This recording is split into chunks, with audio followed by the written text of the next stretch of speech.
Ballot paper से चुनाव हो जाए कि 80 की 80 सीटें बीजेपी हार जाएगी। बीजेपी का शासन है, राष्ट्रपति को मंदिर में नहीं घुसने दिया, तो ये गरीब को और गरीब बनाना चाहते हैं और 5 किलो अनाज पे जीवित रखना चाहते हैं। आपने कहा था 2 करोड़ नौकरियां देंगे प्रत्येक वर्ष, किसान की आय दुगनी कर देंगे, हवाई चप्पल पहनने वाला हवाई जहाज से चलेगा। ये बेईमानी से इनके कलेक्टर और कप्तानों ने हमारी सरकार का अपहरण करने का काम किया और पीडीए ही एनडीए को हराएगा। और बेईमानी नहीं की क्या, लाठियों से काउंटिंग में भगा दिया लोगों को। मोबाइल हैक हो जा रहा है, बैंक अकाउंट हैक हो जा रहे हैं, क्या नहीं हैक हो जा रहा है। बीजेपी कहती है महिलाओं के सम्मान, महिला क्या क्या सम्मान करोगे, तो आपने तो द्रौपदी जैसा चीर हड़प किया है। उसके बाद में भी बैलेट पेपर पे लगभग 350 सीटें जीते हैं और भ्रष्टाचार की भरमार है। हर डिपार्टमेंट में एक दलाल बैठा है, अखिलेश यादव की वजह से बनाया गया, लेकिन वो संविदा मुख्यमंत्री हैं। वो 2-3 बार के चौहान जी मुख्यमंत्री रहे, उनको निकाल के भीगी मक्खी की तरह निकाल के फेंक दिया गया। बीजेपी में कोई नेता है क्या? अब वो गए तो मंत्री बनने के लिए थे और उनका जो ढोल है फट गया। समाजवादी पार्टी बीजेपी की 80 की 80 सीटें बीजेपी को हराने का काम करेंगे और समाजवादी पार्टी जीतने का काम करेगी। बीजेपी के शासन काल में ऐसा कोई सगा नहीं जिसको बीजेपी ने ठगा नहीं। स्वागत है आपका दोस्तों। भारत एक सोच देख रहे हैं आप, और इंडिया गठबंधन तेजी के साथ आगे बढ़ रहा है। उत्तर प्रदेश में कहा यह जा रहा है कि अखिलेश यादव इसकी अगुवाई करेंगे, अखिलेश यादव ही सीट शेयरिंग का फॉर्मूला तय करेंगे। 31 तारीख तक इंडिया गठबंधन की बैठक में तय हुआ था कि सीट शेयरिंग का फॉर्मूला तय करके उत्तर प्रदेश से अखिलेश यादव देंगे और उसके बाद चर्चा होगी। क्या रणनीति है, पिछड़ा वर्ग को लेकर क्या रणनीति है। अभी यहां पर ब्राह्मण सम्मेलन भी कराया गया, महिला सम्मेलन भी कराया गया समाजवादी पार्टी की तरफ से। तो सपा की रणनीति क्या है, इस पर बातचीत करने के लिए हमारे साथ बेहद खास मेहमान मौजूद हैं। पिछड़ा वर्ग प्रकोष्ठ के अध्यक्ष उत्तर प्रदेश के राज्यपाल कश्यप जी। कश्यप जी, बहुत स्वागत है आपका भारत एक सोच पर।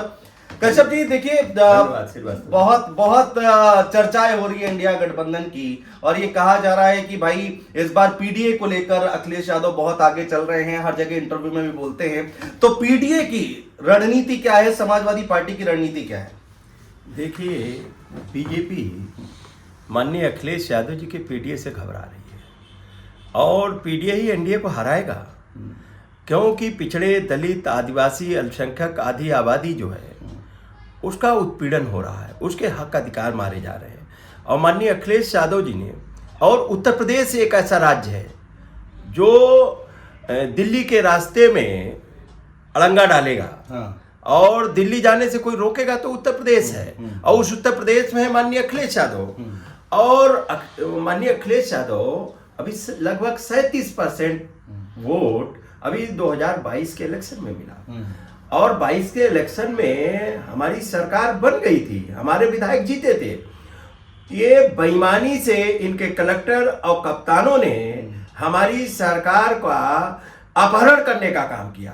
कैसे कश्यप साहब, ये आप लोग बार बार आरोप लगाते हैं कि भाई इलेक्शन होते हैं, हार जाते हैं तो कहते हैं भाई प्रशासन शासन चुनाव लड़ रहा था, लेकिन फिर कहते हैं कि भाई बीजेपी वाले कहते हैं कि कई जगह जीत भी जाते हैं आप लोग।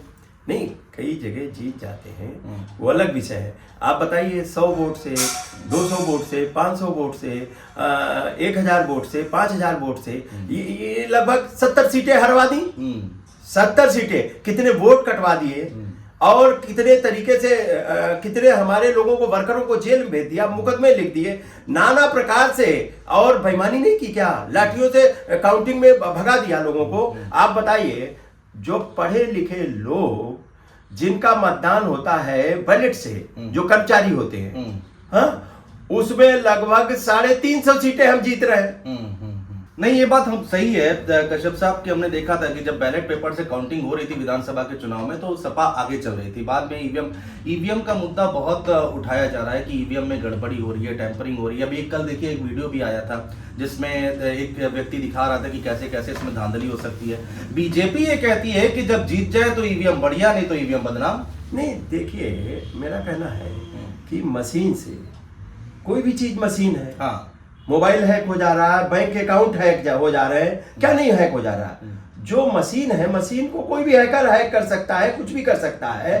दूसरी बात, ये दुनिया के जो अग्रणी देश हैं, जो टेक्नोलॉजी में भी हमसे भी आगे हैं, और ये मशीन कोई हमने नहीं बनाई, जिन देशों ने बनाई है वो अपने यहाँ यूज नहीं कर रहे हैं। तो जो खाना आप बना रहे हो, स्वयं नहीं यूज कर रहे हो और दूसरे को बेच रहे हो, तो उसकी क्या विश्वसनीयता है? और दूसरी बात, क्या बीजेपी को तो जीती रही है, तो बीजेपी का डर क्यों लग रहा है ईवीएम हटाने से? डर क्यों रही ईवीएम? चुनाव आयोग भी इस पे कोई स्टैंड नहीं ले रहा है। देखिए, आज देश की स्वतंत्र संस्थाएं जिनका इकबाल हुआ करता था, वो आज सब गिरफ्त में है बीजेपी की। आज चुनाव आयोग बाद में डेट की घोषणा करता है, उनका प्रवक्ता पहले कर देता है। तो आप चुनाव आयोग की भी विश्वसनीयता घटी है। कितने माननीय अखिलेश यादव जी ने, समाजवादी पार्टी ने पहले से कहा कि वोट काटे जा रहे हैं, यो किया जा रहा, और उसके बाद में पूरे उन्होंने नोटिस जारी किया, हमारे पार्टी ने पूरे नाम सहित डाटा दिया। कितने अधिकारी कर्मचारियों पे कार्रवाई हुई? आपने नहीं देखा क्या? जिला पंचायतों में लोगों को नामांकन नहीं करने दिया गया। महिला तक की, महिला की बीजेपी कहती महिलाओं के सम्मान, महिला क्या क्या सम्मान करोगे? तो आपने तो द्रौपदी जैसा चीरहरण किया है हाँ चुनाव में। तो आप ये बीजेपी किसी की नहीं, बीजेपी चाहती है सत्ता में एनी हाउ हम बने रहें। बीजेपी तो कहती है कि भाई चुनाव आयोग एक स्वतंत्र संस्था है और संवैधानिक संस्था है, हमारा इसमें क्या लेना देना, वो चुनाव आयोग जाने। नहीं, बीजेपी यही कहती है स्वतंत्र संस्था है, तो क्यों नहीं मांग करते हैं कि बैलेट पेपर से?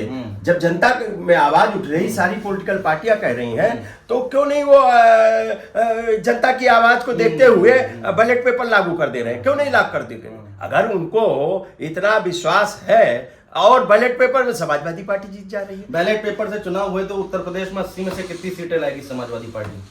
बैलेट पेपर से चुनाव हो जाए कि 80 की 80 सीटें बीजेपी हार जाएगी।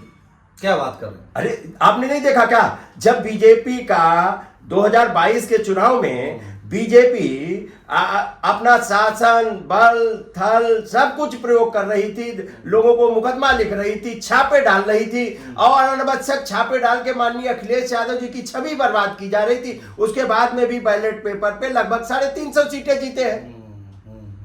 आपने देखा कर्मचारियों के, तो आप बताइए, सभी वर्ग तो परेशान है, कर्मचारी भी परेशान है। बीजेपी ने पुरानी पेंशन खा ली, पुरानी पेंशन खा ली। अब आप बताइए, क्या कहते हैं, सरकारी नौकरियां खा ले रहे हैं, सरकारी डिपार्टमेंट बेचे दे रहे हैं। आज बच क्या रहा? आरक्षण खत्म किए दे रहे हैं, लेटरल भर्ती चालू कर दिए। जब गांव गरीब किसान का बेटा किताबें पढ़ पढ़ के, मैं लखनऊ यूनिवर्सिटी का अध्यक्ष रहा हूं, मुझे पता है कितने हमारे साथी लोग कलेक्टर हैं, कितने कप्तान हैं, कितने जजुइसर हैं। गांव गरीब किसान का बेटा आता था, हॉस्टलों में पढ़ता था, रात दिन पढ़ के अपनी तैयारी करके IAS बनता था। आज क्या? आज तो डायरेक्ट बना दे रहे। कहां बैकवर्ड दलित है? लेटरल भर्ती चालू कर दी सेंट्रल ने, और आउटसोर्सिंग चालू कर दी, सरकारी डिपार्टमेंटों में आउटसोर्सिंग चालू कर दी। तो ये गरीब को और गरीब बनाना चाहते हैं, और 5 किलो अनाज पे जीवित रखना चाहते हैं। ये वो तो कह रहे हैं हमारी बहुत महत्वाकांक्षी योजना है, और राशन बढ़ा दिया, डेट भी बढ़ा दिया। मध्य प्रदेश चुनाव में प्रधानमंत्री ने खुद ऐलान किया। तो ये दर्शा रहा है कि इस प्रदेश में जब से बीजेपी आई है, महंगाई कमर तोड़ महंगाई है, बेरोजगारी बढ़ी है। लोग 5 किलो अनाज क्यों? ये तो कह रहे हैं ना, गरीबों को दे रहे हैं, गरीबों को दे रहे हैं, 80 करोड़ लोगों को दे रहे हैं। तो 80 करोड़ इसके मतलब गरीब हो गए इनके जमाने में, जिनके पास रोजी रोजगार नहीं बचा, जिनको रोजी रोजगार नहीं बचा, 5 किलो अनाज पे जीवित है। ये आज ये देश की हालात कर दी। आप अनाज, बेरोजगारी और यहाँ पर तमाम मुद्दे उठा रहे हैं, बीजेपी कह रही है हम राम मंदिर बनवा रहे हैं। देखिए, मंदिर में ये धर्म है, इसको राजनीति से नहीं जोड़ना चाहिए। धार्मिक निजी मामला है, कोई मंदिर को मानेगा, कोई मस्जिद को मानेगा, कोई गुरुद्वारे को मानेगा, कोई किसी भगवान को मानेगा, कोई हनुमान जी को मानेगा, कोई शंकर जी को मानेगा, कोई दुर्गा जी को मानेगा। ये निजी विषय है। राजनीति का धर्म यह कहता है कि आप जिन मुद्दों पे आपने कहा था 2 करोड़ नौकरियां देंगे प्रत्येक वर्ष, किसान की आय दुगनी कर देंगे, हवाई चप्पल पहनने वाला हवाई जहाज से चलेगा, सर काला धन ले आएंगे विदेशों से, और ये सब मोर्चों में तो फेल हो गए। आज किसान की आय आधी कर दी इन किसानों ने, और साथ साथ में काला धन तो आया नहीं, इनके कुछ सहयोगी लोगों ने 1 नंबर का धन लेके विदेशों में भेज दिया। आज तक वो वापस नहीं आए रिटर्न। इन्होंने कहा था 15 लाख देंगे, ना 15 लाख आए। 2 करोड़ प्रत्येक वर्ष नौकरी देने का वादा किया था, प्रत्येक वर्ष 2 करोड़ लोग बीजेपी की नीतियों के चलते बेरोजगार हो रहे हैं। सरकारी नौकरियां छूट रही हैं, प्राइवेट कंपनियों से निकाले जा रहे हैं, तो न अस्पताल बना रहे हैं, न सड़क बना रहे हैं, और भ्रष्टाचार की भरमार है। हर डिपार्टमेंट में एक दलाल बैठा है। अच्छा कश्यप जी, राम मंदिर का जिक्र हुआ है तो देखिए अखिलेश जी को न्योता नहीं आया और सुब्रत पाठक ने चिट्ठी भी लिख दी, कन्नौज से सांसद हैं, कह रहे हैं कि साहब समाजवादी पार्टी को इस पूरे आयोजन से दूर रखा जाए, उनको ना बुलाया जाए। कैसे देखते हैं? देखिए, ये बीजेपी की सामंती मानसिकता है और ये सदैव हम पिछड़े, दलित, आदिवासी, अल्पसंख्यकों को इसी हीन भावना की हे दृष्टि से देखते रहे। ये तो छूने तक का अधिकार नहीं देते थे, ये तो हमको छू लेते तो नहाने जाते थे। यही सुब्रत पाठक जैसे मानसिकता के लोगों ने मंदिरों में घुसने नहीं दिया। सुब्रत पाठक जैसे मानसिकता के लोगों ने, बीजेपी का शासन है, राष्ट्रपति को मंदिर में नहीं घुसने दिया। और योगी आदित्यनाथ जैसे मुख्यमंत्री ने, हम माननीय अखिलेश यादव जी जो इतने विकासवादी, इतने पढ़े लिखे विद्वान नेता जो काम कर दिए, वो देश के प्रधानमंत्री भी नहीं कर पाए, उनका भी अपवित्र समझ के उनका भी घर गंगा जल से धुलवाया। तो ये हमको कहाँ ये सम्मान देने का, और या उनकी दृष्टि में तो हम लोग बहुत नीच प्रवृत्ति के, नीच जात के हैं। हम लोगों को दलित, शोषित, वंचित, बैकवर्ड, यादव, इनको सबका वोट तो लेना चाहते हैं, लेकिन इनको हक और सम्मान देना नहीं चाहते। इसीलिए तो आप बताइए, ये देवी देवताओं पे तो ये अपना अधिकार समझते हैं, लेकिन देवी देवताओं और भगवान में, राम में आस्था सबकी है। और मंदिर बन रहा है कोई इनकी कृपा से, बीजेपी की कृपा से नहीं बन रहा है, सुप्रीम कोर्ट के निर्देशों से बन रहा है। और यही सभी लोगों ने कहा था, जो भी लोग थे, विपक्ष के भी कहते थे, जो सुप्रीम कोर्ट निर्णय कर देगा वो मान लिया जाएगा, या आपसी सहमत से, या सुप्रीम कोर्ट, इनका उसमें क्या है। ये तो मंदिर, आधे अधूरे मंदिर का वो करवा रहे हैं, वो उद्घाटन आधे अधूरे मंदिर। और उस मंदिर में बीजेपी ने मंदिर के नाम पे भ्रष्टाचार किया, जमीनों में करोड़ों रुपए का भ्रष्टाचार कर दिया, आपने देखा, चंदे में भ्रष्टाचार कर दिया। तो आप लोग उठाइए ना इन सारे मुद्दों को, भाई एक्सपोज कीजिए भारतीय जनता पार्टी को। ये तो भगवान राम को भी ठगने का काम कर रहे हैं।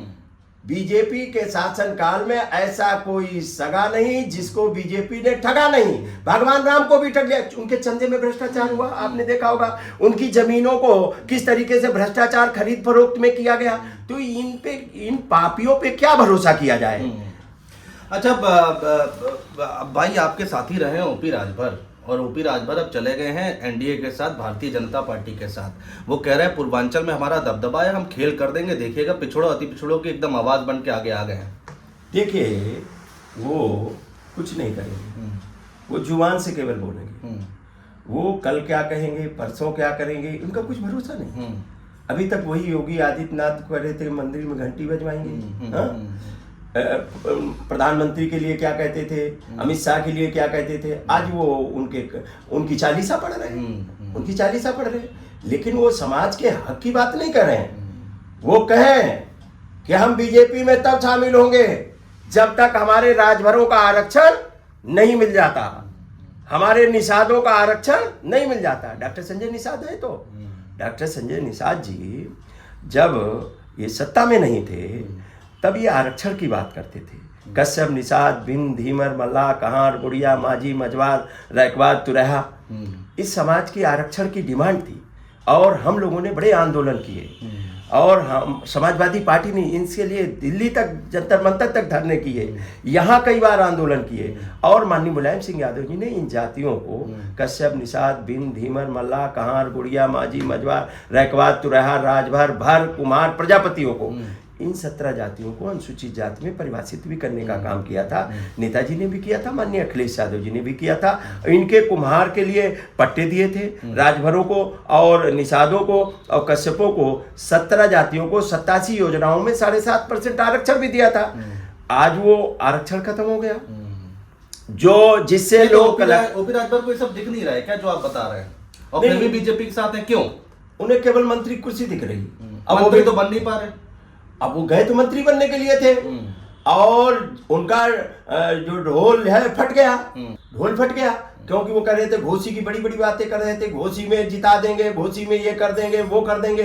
तो वहां तो राजभर भी नहीं वोट दिए, निषाद भी वोट नहीं दिए। और बीजेपी के लोगों को भी वोट नहीं मिला, तो दोनों लोग फेल हो गए। तो अब अवसरवादियों को ठीक करने के लिए जनता तैयार है और जनता इंतजार कर रही है। ऐसे लोगों को लेने से अब कोई फायदा होने वाला नहीं है किसी को। हो सकता है कल को, देखिए ओपी राजभर का जो स्वभाव है, हो सकता है कल को अखिलेश यादव का दरवाजा फिर से खटखटाए ओपी राजभर। नहीं, देखिए उनकी पिक्चर देख ली, अब ये कल कहाँ रहेंगे, परसों कहाँ रहेंगे। और ये बताइए हमारे यहाँ राजभर नेताओं की क्या कमी है? हमारे यहाँ वजूद वाले नेता हैं राजभर। आप बताइए, विधानसभा अध्यक्ष रहे, उनका बेटा है खुद विधायक है हमारे यहाँ। हमारे यहाँ एमएलसी बनाया गया राजभर। हमारे यहाँ तो सभी जातियां हैं, निषादों को बनाया गया, सब कुछ, 2-2 एमएलसी रहे, राज्यसभा रहे, सब कुछ। आज डॉक्टर संजय निषाद ना आरक्षण दिलवा पा रहे, जो बड़ी मांग थी, और ना ओपी राजभर आरक्षण की बात कर रहे हैं, ना जाति जनगणना की बात कर रहे हैं। कहें कि जाति जनगणना, और अब तो आंकड़े बने रखे हैं। माननीय नेताजी ने जब सदन में उठाया था और बिंदु शामिल कराया था, वही आंकड़े प्रस्तुत कर दें। 14 में इनकी सरकार आ गई, लेकिन माननीय अखिलेश यादव जी ने कहा है हमारी जब सरकार बनेगी तो हम जाति जनगणना भी कराएंगे और पीडीए को सामाजिक न्याय भी दिलाएंगे, जो पीडीए के हक अधिकार छीने जा रहे हैं। और आप देख लेना, इस बीजेपी के विजयी रथ को कोई रोकेगा तो माननीय अखिलेश यादव रोकेंगे और पीडीए रोकेगा।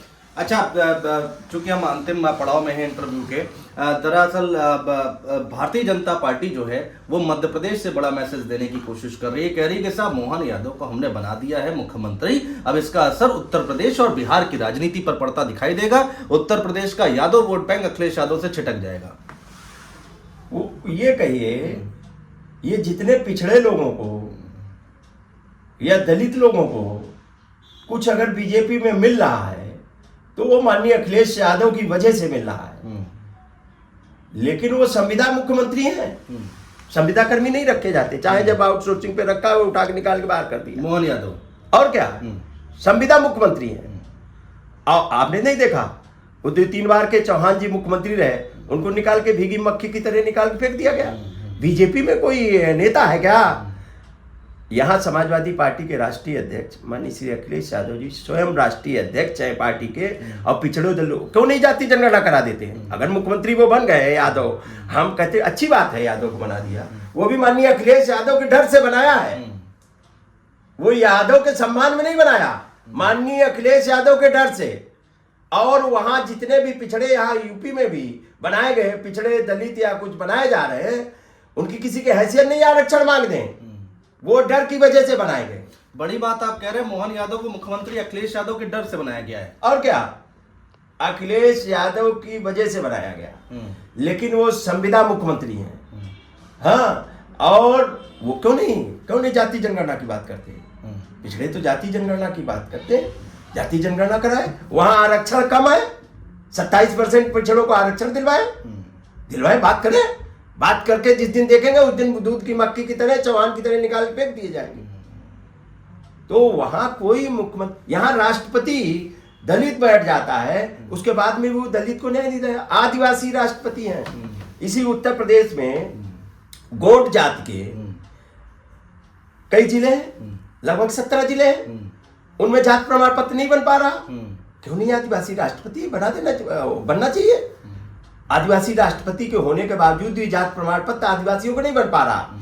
दलित राष्ट्रपति थे, दलित की बेटी का हाथरस में क्या दुर्दशा हुई वो नहीं बोल पाए। महिला गवर्नर उत्तर प्रदेश में प्रसव पीड़ा से गवर्नर की बाउंड्री पे सरकार की अव्यवस्था के चलते और स्वास्थ्य मंत्री के 100 मीटर की दूरी पे वो महिला ने डिलीवरी दी, वो भी लोगों ने साड़ी लगाई, सड़क पे डिलीवरी हुई। तो ये नहीं किसी की हैसियत है बोलने की। बीजेपी अघोषित इमरजेंसी है, तानाशाही है, वहां कोई बीजेपी का नेता भी नहीं बोल सकता। ये समाजवादी पार्टी है और माननीय अखिलेश यादव जी जो विकास के मामले में भी कोई इनका मुकाबला नहीं। अस्पताल बनाए, बिल्डिंगें बनाई, सड़क पे काम किया, नदियों पे काम किया, साइकिल ट्रैक पे काम किया, हवाई पट्टियों पे काम किया, क्या नहीं किया। गरीबों के लिए योजनाएं चलाई। ये तो एक अस्पताल नहीं बनाए लखनऊ की राजधानी में, बताओ कोई अस्पताल बना दिया हो? रिवर फ्रंट बना रहे थे, अकबर नगर का मुद्दा हमने देखा, बुलडोजर चल रहा था वहां पर, लेकिन अभी कोर्ट के इंटरफेयर के बाद रुक गया है। ये बिना परिवार वालों की सरकार है, इनको परिवार का दुख तक नहीं पता। चाणक्य ने कहा था राजा उसको होना चाहिए जिसके परिवार, दिल्ली में भी बिना परिवार के, उत्तर प्रदेश में भी बिना परिवार के। इनको नमक तेल का भाव नहीं मालूम, इन्हें नहीं बच्चों का, इनको घर की नहीं संवेदनाएं पता। माँ बाप कैसे ईंटा गाय मिट्टी जोड़ के मकान बनाया, वर्षों से रह रहे, उनको ढहाया जा रहा। ये कह रहे मकान देंगे, क्या मकान देंगे? माननीय अखिलेश यादव जी 3,05,000 का लोहिया आवास देते थे, बंद कर दिया। मछुआ आवास मिलता था, बंद कर दिया। ये क्या देंगे? ये केवल भाषणों में, होर्डिंगों में, बैनरों में, प्रचार में और टीवी पे दिखाई पड़ेंगे, धरातल पे कहीं नहीं हो गया, केवल अफवाह फैलाएंगे। राजपाल जी, आखिरी सवाल, अब मायावती की बात ना की जाए तो इंटरव्यू अधूरा रह जाएगा। कुछ स्टैंड क्लियर हो रहा है, अभी सुनने में आया कि दिल्ली में है, वहां पर भी मीटिंग चल रही है, कुछ उनका मन बदल रहा है कि इंडिया गठबंधन में शामिल हो जाएंगी क्या नहीं होंगी, कुछ अब देखेंगे वो क्या करेंगे, लेकिन कुछ समझ में नहीं आ रहा है, बड़ा कंफ्यूजिंग है। अब देखिए, जनता कंफ्यूजन में नहीं है। जनता माननीय अखिलेश यादव जी के पीडीए के साथ में खड़ी है और इस तैयारी के साथ में खड़ी है कि एनडीए को रोक देंगे। और माननीय अखिलेश यादव जी के साथ में, माननीय अखिलेश यादव जी जिससे भी गठबंधन करते बड़े मन से करते, बड़े दिल से करते। कांग्रेस से भी किया, हमें कोई जरूरत नहीं थी कांग्रेस की, हमें जरूरत नहीं थी। हमारी पूर्ण बहुमत की सरकार थी, कांग्रेस के सहयोग से नहीं चल रही थी 2017 में। माननीय Akhilesh Yadav ji full flash government में थे और पूर्ण बहुमत की सरकार थी, तब भी 125 सीटें दी। माननीय बहन जी को पूरे सम्मान के साथ में उन्होंने जो सीट बताई वो सीटें समाजवादी पार्टी ने दी। बल्कि आप कम पे लड़े, आप 37 पे लड़े, वो 38 पे लड़ी।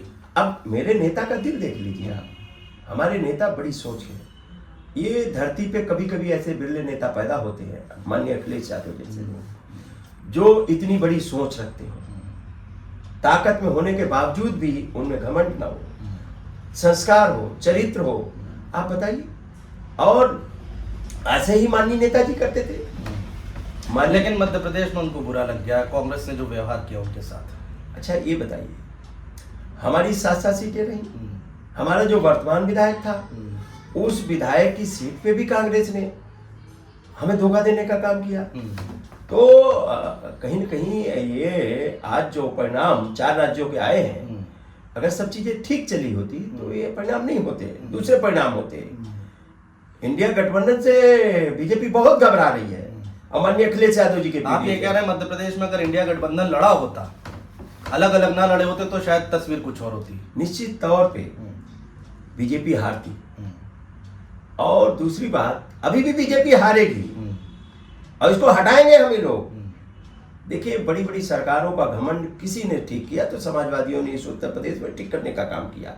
आप इतिहास उठा के देख लीजिए, जितने भी दलों को घमंड हुआ उन सब दलों का इतिहास देख लीजिए, समाजवादी पार्टी ने सबका घमंड ठीक करने का काम किया। अच्छा एक बात बताइए, इतना कमलनाथ ने कितनी गलत तरीके से भाषा का इस्तेमाल किया, अखिलेश वखलेश बोल दिया अखिलेश जी के लिए। पूर्व मुख्यमंत्री उत्तर प्रदेश के, ऐसा नहीं बोलना चाहिए, हमने उस समय भी बोला था। कोई भी हो, चाहे अखिलेश जी के लिए बोले चाहे किसी बड़े नेता के लिए बोले। उसके बाद अब दिल्ली में इंडिया गठबंधन की बैठक हुई, अखिलेश जी उसमें शामिल हुए, तो ये अखिलेश जी का बड़ा दिल है या फिर कोई रणनीति का हिस्सा है, जरा ये समझाइए। देखिए, अखिलेश जी का बड़पन है और अखिलेश जी माननीय मुलायम सिंह यादव के बेटे हैं, जिन्होंने संस्कार की बददम पे पूरे देश में दिल जीतने का काम किया। और उसी तरीके से माननीय अखिलेश जैसा चरित्रवान, ईमानदार और संस्कारी व्यक्ति है, और वो बीजेपी को रोकने के लिए हर प्रयास, हर नुकसान सहने को तैयार है, लेकिन बीजेपी रुकनी चाहिए। इसका प्रयास वो लगातार करते रहते, क्योंकि बीजेपी के रहने से आम गांव गरीब जनता के हक अधिकार मारे जा रहे हैं और देश की हालात बदतर होती चली जा रही, बेरोजगारी बढ़ती चली जा रही, महंगाई बढ़ती चली जा रही, चंद उद्योगपति पूरे देश को कब्जा किए ले रहे हैं, ये देश को मानसिक रूप से गुलाम बनाया जा रहा। अंग्रेजों ने जिस तरीके से गुलाम बनाया था उससे भी बदतर स्थिति आज की डेट में होती जा रही। छोटे मोटे रोजगार सब खत्म होते चले जा रहे, दुकानों का किराया नहीं निकल रहा, लोगों के पास बच्चों की पढ़ाने के लिए फीसें नहीं है, बेतहाशा फीसें बढ़ रही हैं। तो हमारा तो नारा था, दवा पढ़ाई मुक्ति होगी, रोटी कपड़ा सस्ती होगी, संसो पानी बांधी गाट, पिछड़े पावे 100 में 60, ये सब नारे थे और इन्हीं नारों पे काम करती है पार्टी। और पार्टी ने अपने जमाने में रिकॉर्ड समय में एक्सप्रेस वे बनाया, यहाँ IT सिटी बनाई लखनऊ, और आपका रिवर फ्रंट बनाया, शानदार रिवर फ्रंट, उसको चला नहीं है। आप बताइए, अस्पताल कैंसर जैसा इंस्टीट्यूट बनाया, मेदांता जैसा हॉस्पिटल लाए, लोहिया जैसा इंस्टीट्यूट बनाया, और राजनारायण जैसा हॉस्पिटल बनाया, महिलाओं के लिए अलग हॉस्पिटल बनाया। आप पुलिस हेडक्वार्टर देखिए, 100 नंबर देखिए, 108 देखिए, महिलाओं के लिए एम्बुलेंस 102 देखिए। आप सब तो किया। ये तो आज जो 100 नंबर चलता था, जिसमें महिलाएं फोन उठाती हैं, उनकी तनख्वाह तक नहीं दे रहे हैं उनको। ये महिलाओं की सम्मान क्या बात करते हैं, उनकी तनख्वाह नहीं दे सकते, उनकी तनख्वाह बढ़ा नहीं सकते, महिलाओं को सम्मान देंगे, फर्जी देंगे। तो बीजेपी की ढकोसलेबाजी है, इस ढकोसलेबाजी से सब परेशान है। अच्छा राज्यपाल जी, एक आखिरी सवाल बहुत संक्षेप में और एक शब्द में मैं जवाब चाहूंगा। लोकसभा की 80 सीटों में से कितनी समाजवादी पार्टी जीत रही है इस बार? समाजवादी पार्टी बीजेपी की 80 की 80 सीटें बीजेपी को हराने का काम करेगी और समाजवादी पार्टी जीतने का काम करेगी। बहुत शुक्रिया राज्यपाल कश्यप जी हमारे साथ जुड़ने के लिए, तमाम बातचीत करने के लिए, चर्चा करने के लिए आपने समय निकाला। तो यहाँ पर बड़ा दावा किया गया है राज्यपाल कश्यप जी की तरफ से कि 80 में से 80 सीटें जीतेंगे और तमाम मुद्दों पर भारतीय जनता पार्टी को घेरते हुए दिखाई दिए राज्यपाल कश्यप। एक बार फिर किसी और नई हस्ती से मुलाकात करेंगे, उनसे भी बातचीत करने की कोशिश करेंगे। तब तक आप देखते रहिए भारत एक सोच। नमस्कार।